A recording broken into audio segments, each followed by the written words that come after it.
딱 마무리가 말씀 13장 12장까지 베드로의 사역이 나옵니다. 베드로가 오늘은 루다와 요빠라는 지역에서 복음을 전했던 그 사역의 현장의 말씀들이 이제 오늘 기록되어져 있어요. 오늘 본문을 잘 살펴보면 지금까지 사울의 회심 그리고 사울의 사역하던 모습이 나오는데 오늘부터는 이제 사울은 등장하지 않아요.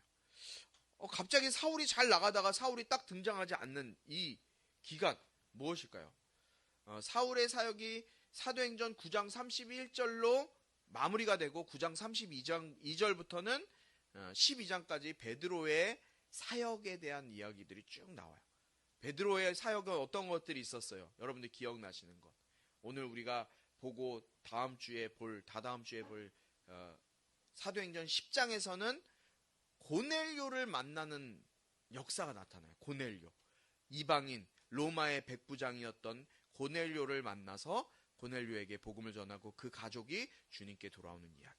그리고 고넬료를 만나고 복음을 전한 이후에 또 베드로에게 무슨 일이 있었느냐? 이게 잘 쫙 깨어 맞춰주면 좋을 것 같아요. 이방인들에게 복음을 전하고 난 다음에 복음을 전한다고 베드로가 감옥에 갇히게 돼요. 복음을 전하는 것 때문에 베드로 역시도 옥에 갇혀요. 그런데 옥에서 어떤 일이 일어나요? 옥문이 열리는 일이 일어나요. 성령의 인도하심 때문에 옥문이 열려서 베드로가 그 옥에서 빠져나와서 하나님께서 하셨다. 제자들이 모여있는데 그 제자들이 모여있는 그곳에 어떤 조그만 소녀가 베드로가 왔다 그러니까 믿지 않고 이런 일들이 일어나는 내용이 10장부터 또 쭉 나와요. 오늘 본문의 저자는 누구예요? 사도행전의 저자. 이 책을 쓴 사도행전 쓴 사람이 누구예요? 누구예요? 누가 썼어요? 누가가. 의사였던 누가가 이 사도행전을 썼는데 이 사도행전을 쓴 누가는 이 사울의 사역을 31절까지로 기록하고 지금 사울은 어디에 가 있느냐? 사울이 잠깐 이제 쉬거든요. 무엇을 위해 쉬느냐? 사울의 고향이었던 다소로 가서 사울이 잠시 동안 쉬는 기간을 둬요. 그 이후에 사울이 어떤 일을 하나? 사울은 그 이후부터 활발하게 이방인을 향해서 복음을 전하는 그 사역을 감당하게 돼요. 그러니까 다소에서 성령 충만함 가운데 베드로와 같이 이방인들에게 복음을 전할 그 전도 여행 준비를 그 기간 동안에 이제 하게 되는 거예요. 베드로가 지금 12장까지 9장 32절부터 12장 마지막까지 베드로가 그 사역을 감당하면서 사울은 이제 바울로 변해서 이방인들에게 복음을 증거하기 위한 준비 작업을 성령 충만한 가운데 지금 다소에서 하고 있는 것을 여러분들이 기억하면 돼요. 그러니까 지금 사울의 사역이 딱 마무리되고 베드로가 나온다 그래서 사울은 아무것도 안 하고 있었느냐? 아니에요. 사울은 하나님께서 성령 충만한 가운데 새로운 사역을 준비시키고 있었던 거예요. 왜냐하면 하나님의 목적, 우리가 사도행전 1장 8절에 본 것처럼 하나님의 결국에 사역의 목적은 뭐예요? 땅끝까지 복음이 증거되는 거예요. 예루살렘과 유다와 사마리아뿐만 아니라 땅끝까지. 예루살렘의 땅끝이라 그러면 우리나라일 수도 있고요. 아니면 다시 저 유럽 쪽으로 돌아갔으니까 복음이 유럽 쪽으로 쭉 돌아갔으니까 중동 쪽으로 온 것일 수 있고요.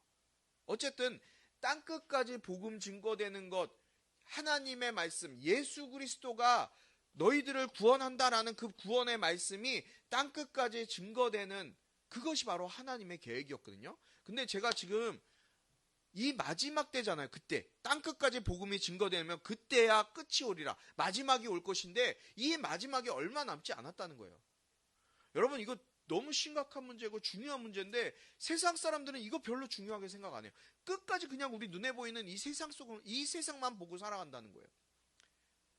여러분 이 나라 이 세상의 마지막 끝이 언제 올까요? 요한계시록에 보면 예루살렘 이 유대인들의 14만 4천 명이 채워지기까지 분명히 신천지가 아니라요. 신천지 얼마 전에 이걸 보니까 장난 아니더라고요. 그 교육받고 몇만 명 수료했다 그러더라. 교육을 10만 명 수료했다 그랬나요? 그 10만 명 수료하는 그 수료식이 나왔는데요. 군대보다, 저 북한보다 더 잘한 것 같아요. 이만희가 90세가 넘었대요. 근데 아직까지도 기어다니고 있어요.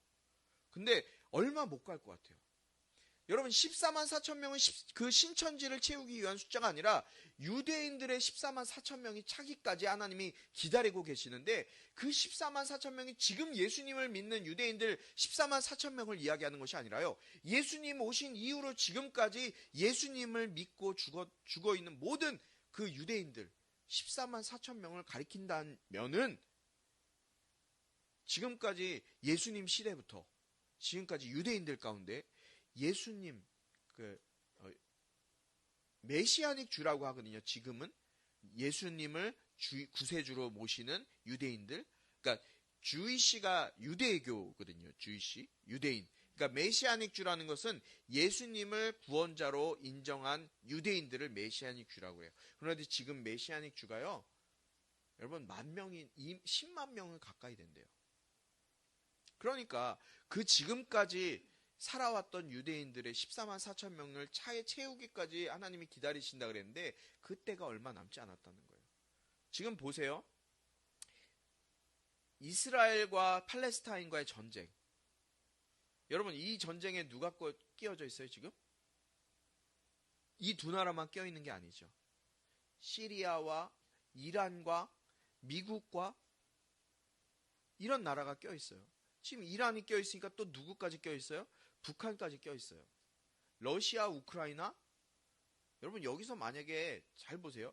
중국이 만약에 미국이 여기 편든다 그래서 중국도 나도 발 담궈야지 그러면은 중국은 어딜 때려요? 중국한테 계속 눈에 가시는 대만이에요. 대만. 대만을 먹으려고 하잖아요. 중국이 계속. 그러니까 이런 일들이 계속 일어나. 만약에 여기서 핵이 정말 만약에 핵이라도 하나 떨어지면요. 전 끝이라고 봐요. 핵전쟁이 시작되면서 정말 아마겟돈 전쟁이 될 거예요.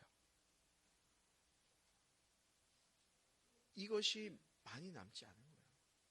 얼마 전에 또 우리나라에 우박이 이만한 우박 떨어진 거 보셨죠?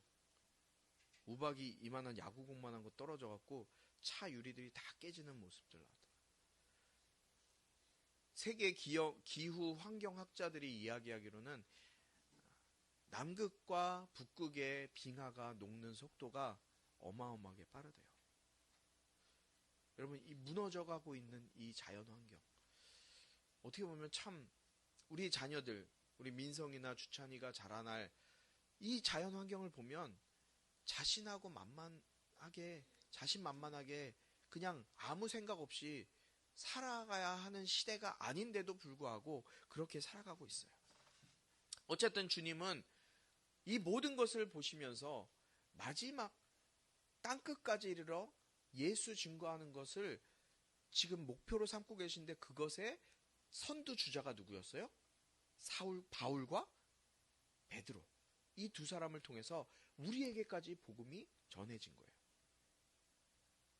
지금 그 준비를 한 선두주자에 섰던 이 베드로의 사역에 대한 말씀이 오늘 말씀에 나옵니다. 먼저 32절부터 35절까지의 말씀만 먼저 좀 함께 보도록 하겠습니다. 이 말씀은 살아계신 하나님 말씀입니다. 제가 먼저 읽겠습니다. 한편 베드로는 여러 지역을 두루 다니다 루다에 사는 성도들을 방문하게 됐습니다.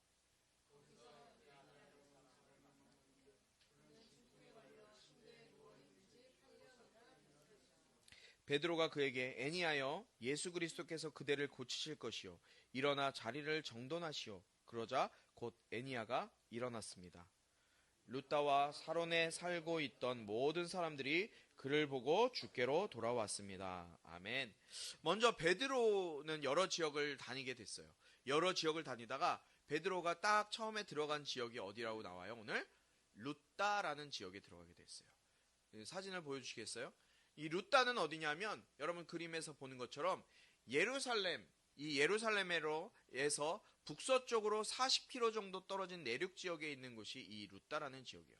이곳에서도 예수님을 믿는 믿음의 공동체가 있게 돼요. 그 공동체 가운데 어떤 사람이 있었느냐 오늘 본문에 나오는 중풍병에 걸려서 8년간 침대에 누워서 꼼짝하지 못하고 있었던 애니야라는 사람을 베드로가 만나게 돼요. 이 애니야를 만나게 되는데 이 애니야를 만나서 이 베드로가 이 중풍병자를 그냥 둡니까? 어떻게 해요? 치료하게 돼요. 여러분 중풍병에 걸리면 뭐 왼쪽 마비, 오른쪽 마비가 있죠.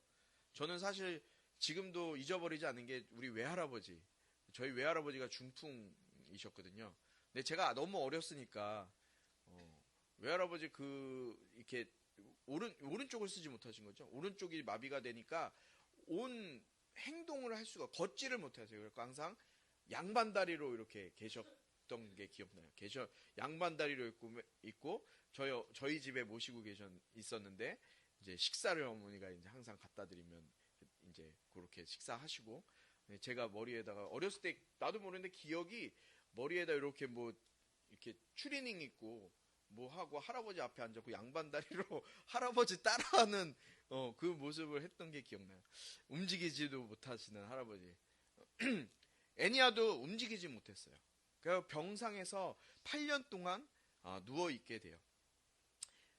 이 애니야를 치료하는 이 모습을 보시기 전에 우리가 먼저 마가복음 2장 말씀을 좀 먼저 봤으면 좋겠어요. 마가복음 2장 11절부터 12절까지 말씀을 먼저 함께 읽어보도록 하겠습니다. 함께 있습니다. 시작.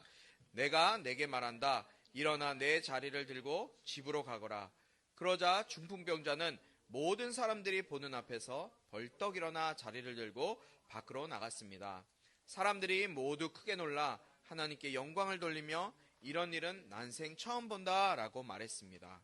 여러분, 예수님께서 지금 마가복음에서 처음 사역이 어떤 사역이었어요? 중풍병자를 고치실 때의 내용이 나와요. 마가복음의 첫 번째는 바로 예수님께서 요한에게 침례를 받으시고, 우리가 마가복음 다 작년에 들었죠.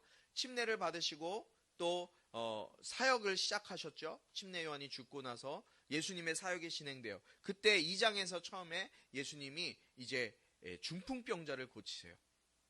그런데 예수님의 중풍병자를 고치실 때의 모습과 지금 베드로의 중풍병자를 고치는 모습이 이게가 두 개가 너무 닮아 있는 거예요. 볼까요? 잘 비교해 봅시다. 마가복음에서 예수님께서 중풍병자를 치료하실 때 예수님이 뭐라 그러셨어요? 내가 내게 말한다. 오늘 말씀 한번 보여주겠어요? 11절 말씀 다시 한번 보여주세요. 자, 누가 말하는 거예요? 내가 내게 말한다. 누가 말하는 거예요? 예수님께서 중풍병자에게 지금 말한다 라고 말씀하세요. 그런데 베드로는요, 오늘 본문에 나타나는 베드로는 예수님을 따라하긴 해요. 따라해요. 그러나 베드로는 이 치유의 근원, 실제로 치료하시는 이 치유의 근원이 자기가 아니라 주님이시다라는 분명한 확신을 가지고 그 사실을 가지고 선포하고 있는데 뭐라고 선포하느냐? 예수님께서 당신을 고치실 것입니다. 오늘 말씀 보세요. 이 34절 보세요. 베드로가 그에게 말했습니다. 애니야여, 예수 그리스도께서 그대를 고치실 것이요. 예수 그리스도께서 그대를 고치실 것이요. 누가 고친다고요? 예수 그리스도께서 고치신다는 거예요. 여러분, 치유의 주체는 누구예요? 누가 치료하시는 거예요? 예수 그리스도께서 치료하시는 거예요. 예수님께서 베드로를 통해 예수님의 명령이 전해지게 하시는 거예요. 그렇게 예수님이 베드로의 명령을 통해 예수의 이름이 증거되자 애니야가 어떻게 되냐? 곧 일어나요. 곧 자리에서 일어나요. 여러분, 이 마가복음의 말씀과 중풍병자를 고쳤을 때의 모습, 오늘 이 베드로가 고칠 때의 모습, 치료의 근원은 누구시라고요? 예수 그리스도세요. 오늘 36절부터 43절까지 함께 읽어보도록 하겠습니다. 뒷부분입니다. 36절 제가 읽습니다. 욥바에는 다비다라고 부르는 여제자가 있었는데 그리스 말로는 도르가입니다. 그녀는 언제나 선한 일을 하고 가난한 사람들을 도왔습니다.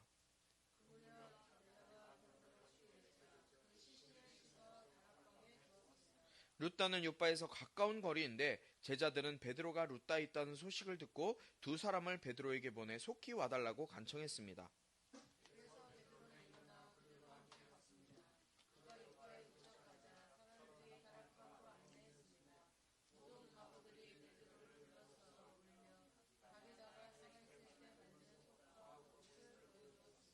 베드로는 사람들을 모두 방에서 내보낸 후 무릎을 꿇고 기도했습니다. 그러고는 시신을 향해 몸을 돌려 다비다야 일어나거라 명령하자 다비다가 눈을 뜨고 베드로를 보며 일어나 앉았습니다.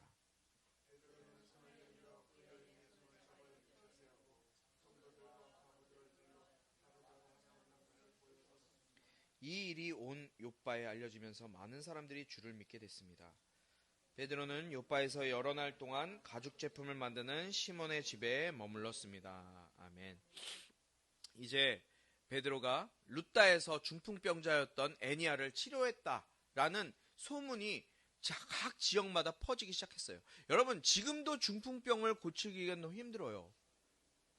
지금의 의술로도 중풍병을 고치는 것이 힘들어요. 그런데 예수님 당시에 이 초대교회 시대 때 중풍병을 고쳤다는 소문이 돌기 시작했어요. 그 소문이 어디까지 퍼진 거예요? 욥바까지 전하게 되는 거예요. 자, 다시 한번 사진을 보여주세요. 다음 장. 욥바는 어디냐? 욥바는 바로 이 룻다에서 북서쪽으로 북서쪽으로 가요.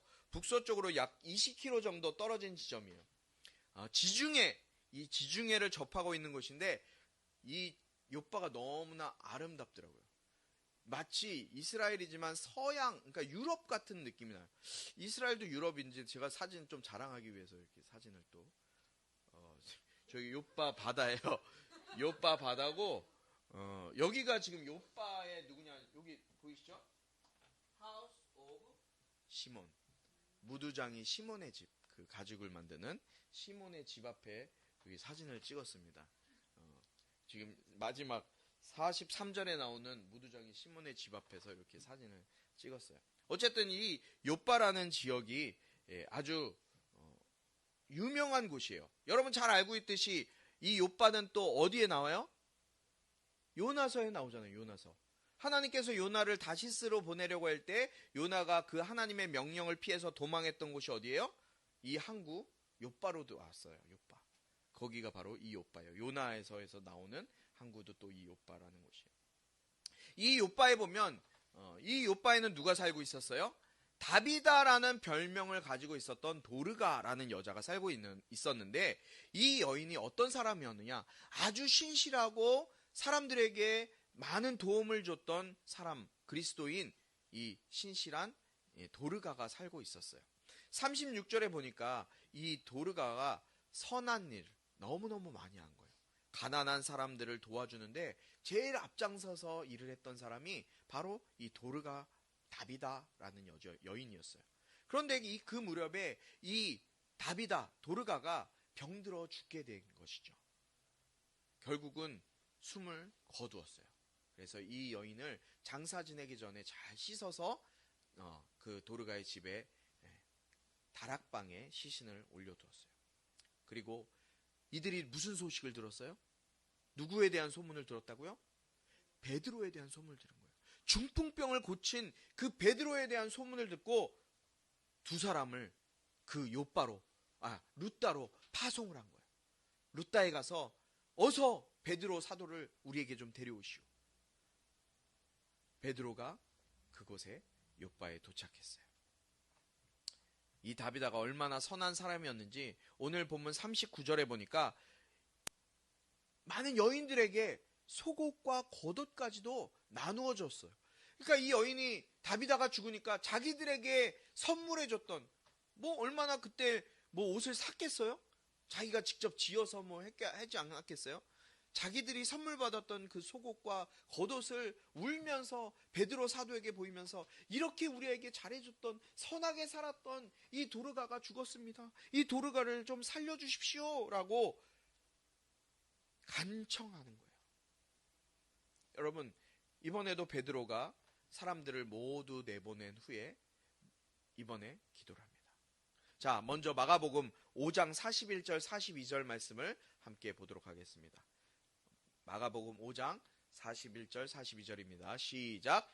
예수께서 그 아이의 손을 잡고는 아이에게 달리다굼 하셨습니다. 이 말은 소녀야 내가 내게 말한다 일어나거라는 뜻입니다.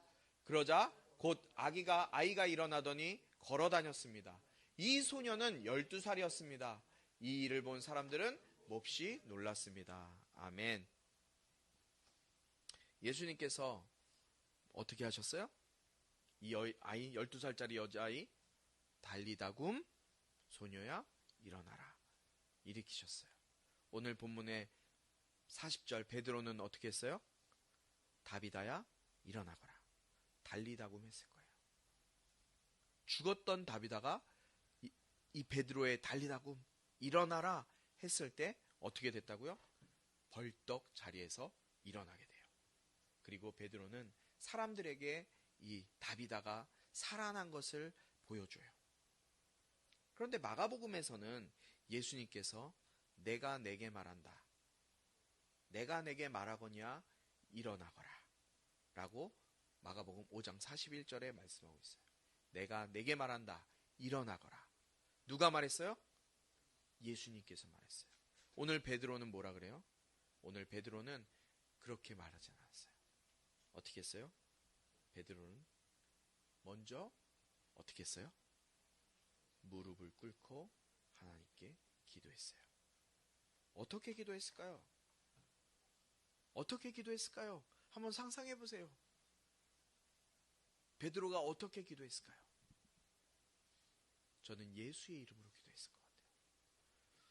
베드로를 통해 죽은 다비다가 살아났지만 베드로가 살린 것이 아니었어요. 이 두 번째 이적 역시도 누구의 역사예요? 주님의 역사예요. 주님이 하신 거예요. 베드로는 예수님께서 사용하신 예수님의 사역자였고 그리고 사역의 도구였어요. 실제로 일을 하신 분은 누구예요? 예수 그리스도예요. 예수의 이름이에요. 지금 베드로가 살고 있던 이 시대에 예수님이 계셔요? 예수님이 지금 오셨어요? 예수님 대신에 누굴 보내주셨어요? 우리에게 성령을 보내주셨고 우리에게 그 성령을 의지할 수 있는 성령을 의지할 수 있는 이름인 예수의 이름을 주신 거예요. 사랑하는 우리 성도 여러분, 베드로는 성령 충만으로 표적과 이적으로 병을 고치고 죽은 자를 살리기까지 했어요. 그러나 베드로는 이 모든 사역이 자신의 능력으로 된 것이 아니라 오직 예수의 이름만이 이런 표적이 나타날 수 있음을 우리에게 보여주기 위해서 누가는 이 말씀을 베드로를 통해서 기록하고 있는 거예요. 중풍병자를 고치는 것, 죽은 자를 살리는 것, 인간의 능력으로는 할 수 없어요. 인간이 아무리 뛰어나고 인간이 어떠한 의술을 가지고 있다고 해도 인간의 힘으로는 할 수 없어요. 그러나 할 수 있는 것이 있어요. 무엇이에요? 바로 예수의 이름. 아버지와 아들과 성령의 이름이신 우리에게 주신 그 예수의 이름은 할 수 있다는 거예요. 여러분, 주님은 사람을 사용하세요. 주님이 직접 일하시지 않아요. 사람을 사용하셔서 일하세요. 성령의 다양한 은사를 통해 교회를 유익하게 하고 교회를 세우시고 영혼을 구원하시기 위해 주님은 사람을 사용하세요. 그런데 때론 주님은 주님이 주신 그 은사를 통해 병을 고치고 예언을 하게 하고 이적과 표적을 나타내는 것을 허락하세요. 그런데 때로는 그것들을 행하면서 마치 자신이 한 일로 착각하고 자신이 대단한 것처럼 행동하는 것을 볼 때가 있어요. 여러분, 그것은 주님의 뜻이 아니에요. 주님의 계획도 아니에요. 여러분, 우리는 단지 주님의 도구로 쓰임받는 것에 감사해야 돼요. 주님이 써주시는 것에 감사해야 돼요. 내가 잘난 것이 아니에요. 내가 받을 만한 것이 어떤 선함이 있고 내가 어떤 것을 잘했기 때문에 하나님께서 나에게 이런 은사를 주시고 이런 상황들을 허락하시고 하나님께서 그렇게 내가 받을 만하기 때문에 주신 것이 아니라는 거예요. 베드로는 자신이 예수님을 3번이나 부인하고 심지어 예수님을 저주하고 욕하기까지 했어요. 주님이 다시 찾아오셔서 베드로에게 네가 나를 사랑하느냐? 똑같이 3번 물으셨어요. 그의 마음이 얼마나 무너졌겠어요.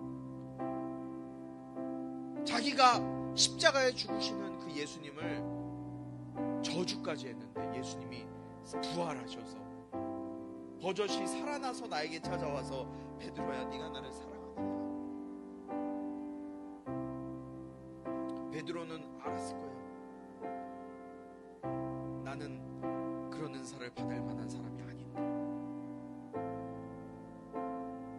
나는 그런 사람이 아닌데. 그러나 베드로가 성령님을 체험하고 마가의 다락방에서 그 성령님을 만나고 그의 인생은 뒤집어져요. 수제자였지만 예수님의 수제자로 예수님께 사랑받던 요한과 베드로였지만 성령 받기 전까지는 베드로는 아무것도 아니었어요. 그러나 성령 받고 이방인의 사도로 사울과 함께 쓰임받게 되는 그런 놀라운 축복이 베드로와 사울의 삶 가운데 나타나게 됩니다. 왜 그랬을까요? 베드로는 자기가 할 만한 그런 사람이 아니라는 걸 인정하고 겸손하게 예수의 이름을 사용해서 병을 고치고 죽은 자를 일으키는 그 역사를 일으켰던 거예요. 자신이 겸손하게 주님께 쓰임받기를 사모하고 쓰임받고자 준비된 자를 주님은 사용하세요. 오늘도 사용하세요. 오늘날도 사용하세요. 내가 하는 게 아니에요. 베드로는 주님께 배운 대로, 주님께 배운 그 모습 그대로 주님을 닮아 그 사역을 감당했어요. 여러분, 우리는 어떻게 하시겠어요? 여러분은 어떻게 하시겠어요? 예수님께 배웠다면 예수님께 배운 그대로 여러분의 능력과 여러분의 힘과 여러분의 물질과 여러분의 능력을 사용해서 하나님을 섬기는 것이 아니라 예수의 의지에서, 예수 이름의 의지에서 주님께 쓰임받아야 되지 않겠어요? 오늘 예배하는 우리 모두가 그렇게 주님께 쓰임받는 자가 됐으면 좋겠어요. 내가 하는 게 아니에요. 오늘 이 찬양 같이 했으면 좋겠어요. 감동, 치유, 회복, 세워주심의 은혜가 이 시간 주님이 일하시는 인생, 주님이 역사하시는 인생 살기로 작정하며 그 예수의 이름 붙들기로 작정하는 모든 심령들 가운데, 온라인으로 예배하는 자들 가운데 지금부터 영원토록 함께하기를 축원하옵나이다. 아멘.